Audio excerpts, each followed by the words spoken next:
Good morning, Dallas with Middle Tennessee Concrete.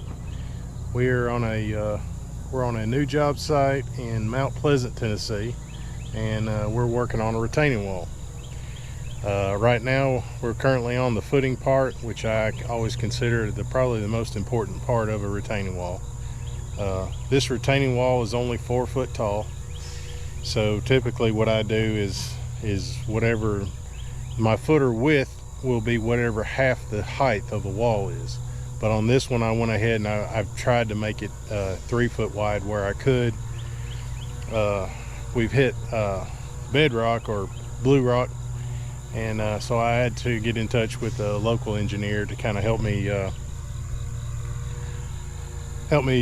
make sure that I'm doing everything properly so I don't have any trouble. So he's had me drill into a lot of the rock in places and stuff like that. So we've, it's taken us a little bit longer, but I'm gonna turn the camera around and show you what we've done so far. We're still cutting our uprights, it's an L bar that we tie to the rebar that's in the footing, and it comes up out of the top of the footing, and that's what's in our wall, which ties our wall to the footing. So let me turn the camera around and we'll talk a little bit more. Yeah, what I've got here is a mat of 4 rebar. It's 4 rebar, and it's number 4 rebar or 1/2 inch rebar. The footing is approximately anywhere from 10 inches to 16 inches deep in places. This part over here is about 10 because it was right on top of rock. And got a little step there, and I always try to make sure all my steps it's all bent and tied together, because any place where there's a grade change can be a weak point. So I try to make that weak point a strength, if that makes any sense. Yeah, so right now all we have is the mat of 4 in, and they're over there cutting and bending the uprights that we're going to tie to that. And that string right there, if you can see it, that's the center of the wall, and that's where we're going to tie all these uprights to. And let's see, I don't know if you see right here, like there's a spot where I was on bedrock or blue rock, and the engineer wanted me to dowel into it.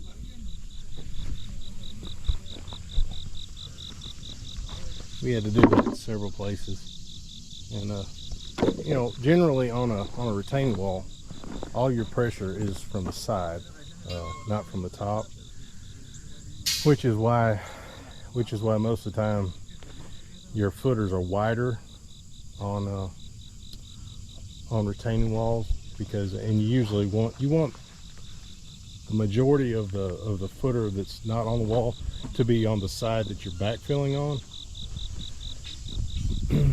It kind of acts like we'll say like a rake. I don't know if you've ever seen like a cartoon where a Wile E. Coyote or someone like that steps on the end of a rake and it hits him in the face.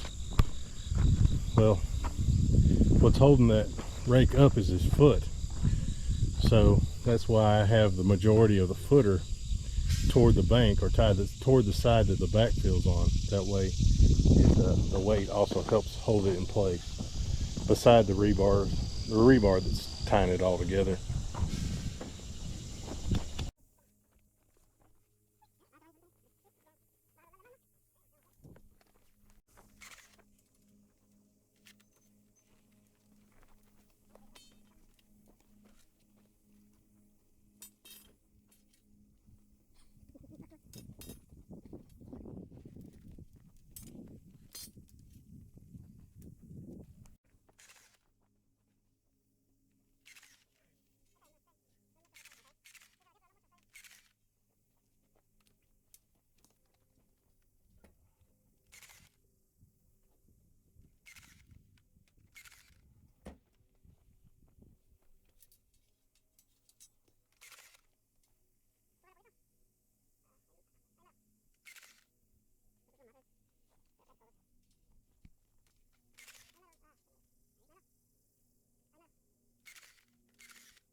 Well, concrete's here. Footer's ready. We got all our uprights in. Every 1 foot. Took a minute. We got 3 bulkheads. We got a 4 kind of dry. Anyway, let's see how this goes.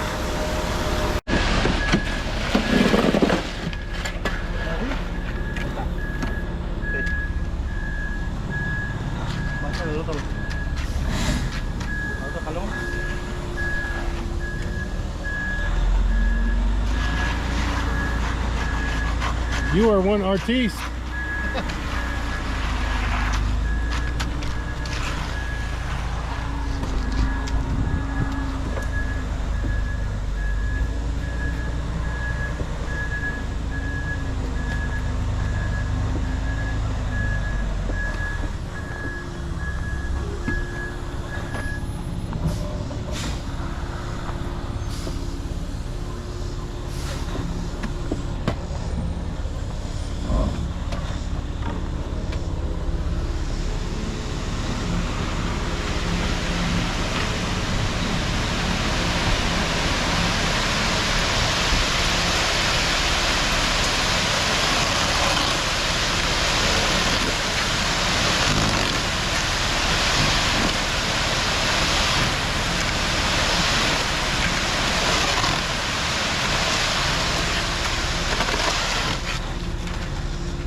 There you go.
All right, we're on day 2, and as you can see, we're starting to tie rebar and lay out forms to get started.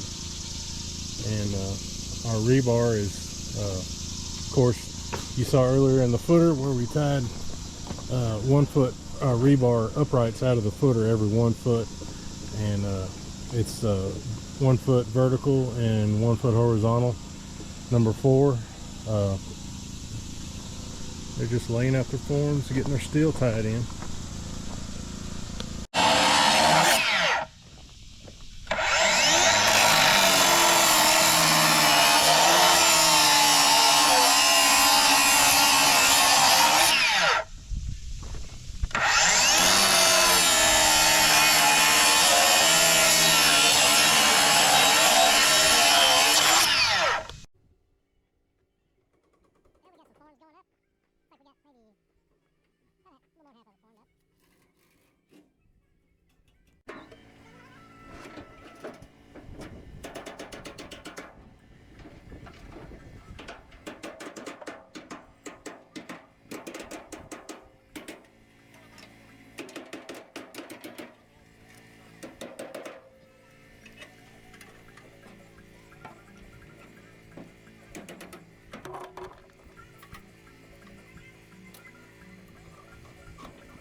All right, let's pour a retaining wall.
Tell him to put 10 gallon in it.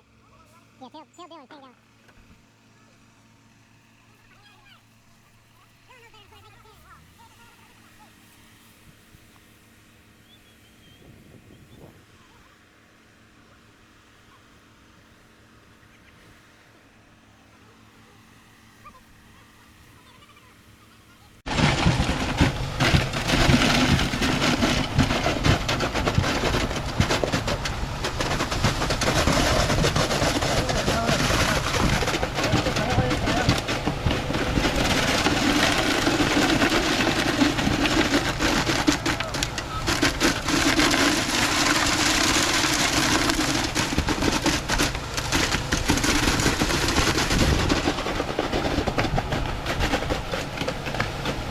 So what we're looking at is about 155 foot of wall. It averages about 4 and 5 foot tall, 8 inches thick.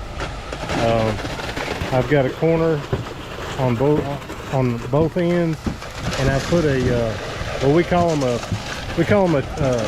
dead man right there. We call them a dead man around here. I know there's different people got different words for that right there, and that way there's no more than 25 foot of straight wall. There's rebar tied coming out of the footer every 1 foot, just to give it a little extra strength down through there.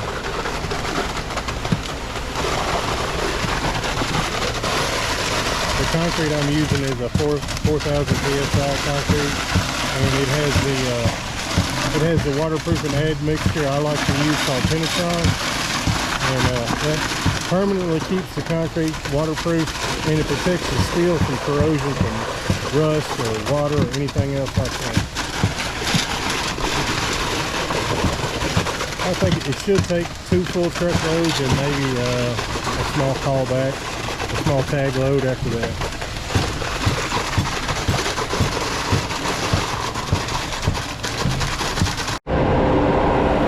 Truck number 2. Here we go.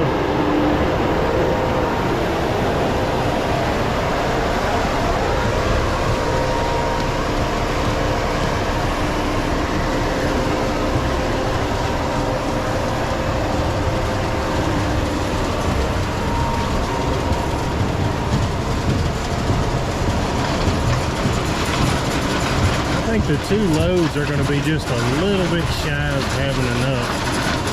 So we may have a tag load coming after this.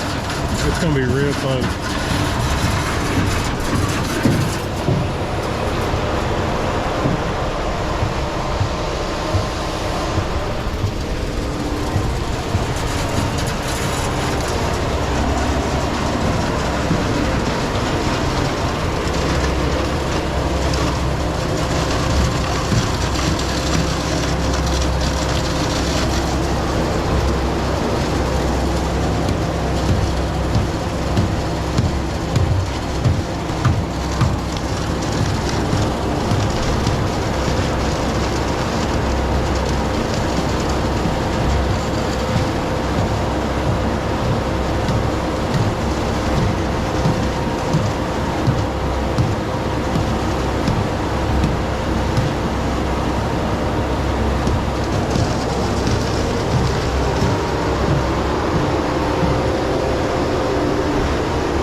If I made it clear what these 2x4s are, both ends of the retaining wall are sloped.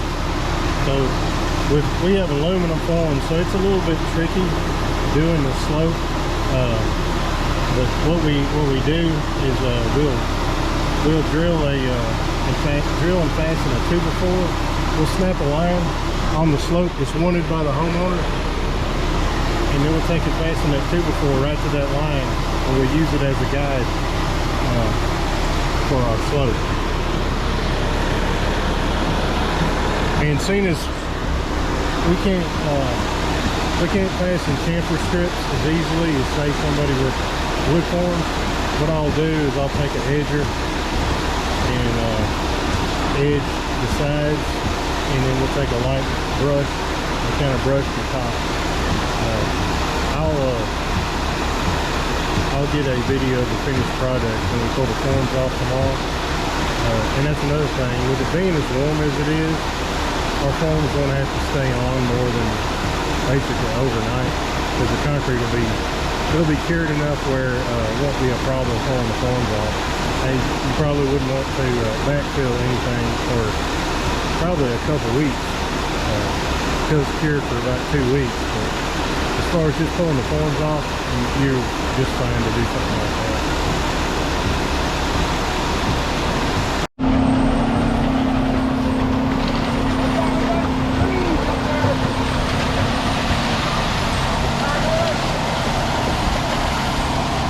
Two more. 2 yards. Yep, that'll kill it.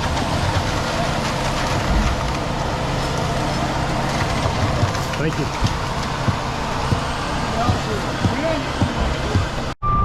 All right, so we run real close, and we're having to use everything that come out of the hopper when he pulled everything back to clean the pipe. But I believe we're gonna make it. It's gonna be close. Pretty nice up here. All right, well, we just did have enough. That's all we had left. Maybe next time I'll learn how to figure concrete. Anyway, they still got a little dressing up to do. They need to get this slope down good, and I'll be back tomorrow after the form's pulled off, and we'll see what it looks like. Good morning, Dallas with Middle Tennessee Concrete, and we're at the retaining wall we poured yesterday, and we're just about all cleaned up, forms pulled off, and packing up, getting ready to go on to the next one. So I just wanted to give you a walk around and show you what the finished product looked like. We turn the camera around, we'll let you see.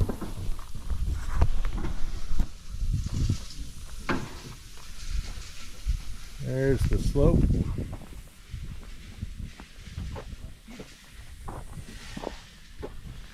All in all, is about 160 foot long. Most of it, I'd say most of it was 5 foot tall, some of it's 4 foot tall, and of course the two ends slope down to about 3 foot on both sides.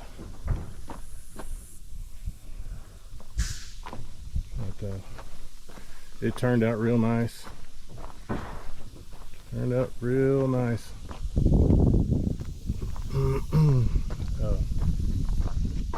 It's I guess I don't know if I said it or not, but it's Friday, so everybody's kind of hoping we can get off work a little early today, start the weekend. But unfortunately, I think we're going to be working Saturday. So I don't know if you can see down through there, those are the 3 dead men every 25 foot. And like I said, I know other people have different words for that, but around here that's what we call them, dead man.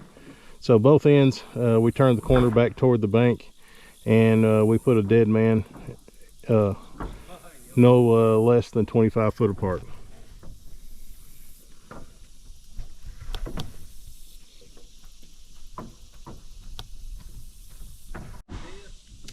Thank you for watching. Please like and subscribe, and ask your mom to subscribe. We'll see y'all next week, next Thursday.